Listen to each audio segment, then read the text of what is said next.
अमेरिकी मनोविज्ञान के जनक विलियम जेम्स ने कहा था कि आपके अवचेतन मन में दुनिया को हिलाने की शक्ति है। इसमें असीम ज्ञान और बुद्धिमत्ता है। इसे आपके अंदर छिपे हुए स्रोतों से पोषण मिलता है और इसे जीवन का नियम कहा जाता है।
से क्या फर्क पड़ता है।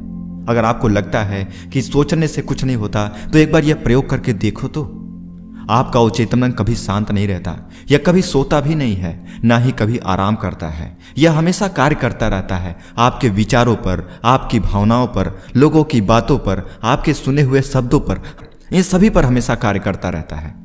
आपको अपने अवचेतन मन की चमत्कारी शक्ति का पता चल सकता है, बशर्ते आपको सोने से पहले इसे यह कह दें कि आप किसी विशिष्ट चीज को हासिल करना चाहते हो। सोने से पहले अगर आप अपने किसी लक्ष्य के बारे में सोचते हो, आप इसे बता देते हो कि आपको वह चाहिए, तो आपको यह जानकर हैरानी और खुशी होगी कि इसके बाद आपके भीतर ऐसी शक्तियां सक्रिय हो जाएंगी जो आपको मनचाहे परिणाम की ओर लेकर जाएगी। यहां शक्ति और बुद्धिमानी का ऐसा स्रोत है जो आपको सीधे सर्वशक्तिमान से संपर्क में रखता है। यह ऐसी शक्ति है जो दुनिया को चलाती है, ग्रहों को उनकी कक्षा में रखती है और सूरज को चमकाती है। आपका अवचेतन मन आपके आदर्शों, महत्वाकांक्षाओं और परोपकारी इच्छाओं का स्रोत है। अवचेतन मन के जरिए ही शेक्सपियर ने उन महान सच्चाइयों को जाना और व्यक्त किया जो उनके युगों के आम आदमियों को पता ही नहीं था। हमारे हिंदू धर्म में बहुत सारे ऐसे ऋषि मुनि महान संत हुए हैं जो ऐसी ऐसी बातें बता सकते हैं जो आज तक वैज्ञानिकों को भी पता नहीं है, और जब वो उनकी बातों को सुनते या समझने का प्रयास करते हैं तो वह वैज्ञानिक दृष्टिकोण से भी सच साबित होती है। कभी आपने सोचा उन्हें यह जानकारियां कैसे पता चली होंगी? यह जानकारियां सिर्फ और सिर्फ अपने मन तक पहुंचने के बाद ही पता चलती हैं। हम में से ज्यादातर लोग इस दुनिया में सिर्फ और सिर्फ बाहर के आडंबरों में फंसे हुए हैं, कभी भी अपने अंदर झांकने का प्रयास नहीं करते हैं। एक बार अपने अंदर झांक कर को तो देखो, एक बार आप अपने लिए, अपने मन के लिए समय देकर तो देखो। अगर आप रोज आधे घंटे अपने लिए समय देते हो, अपने मन के लिए समय देते हो, उसमें सकारात्मक चीजें डालने का प्रयास करते हो, फिर देखो आपका जीवन कैसे बदलता है। दोस्तों, अवचेतन मन का प्रयोग बहुत ही बड़ा है, बहुत ही विस्तृत है। इसे आप जिस तरीके से प्रयोग करोगे आपको उस तरीके से रिजल्ट मिलेगा। जैसे विचार आप इसमें डालोगे आपको वैसे परिणाम मिलेंगे। बहुत सारे लोग कहते हैं क्या सोचने से सब कुछ हो जाता है? तो यकीन मानो, सोचने मात्र से ही आपके आधे काम पूरे हो जाते हैं। बचे हुए आधे काम के लिए आपको एफर्ट डालना पड़ता है। बहुत सारे लोग कहते हैं कि करना पड़ता है, यकीनन करना पड़ता है, लेकिन उसको करने के लिए आपके अंदर मोटिवेशन कहां से आएगा? उसको करने के विचार कहां से आएंगे? उसे करने का रास्ता आपको कैसे मिलेगा? वो तो आपके मन से ही आता है। और याद रखो, करने का विचार भी सबसे पहले आपके मन में ही आता है।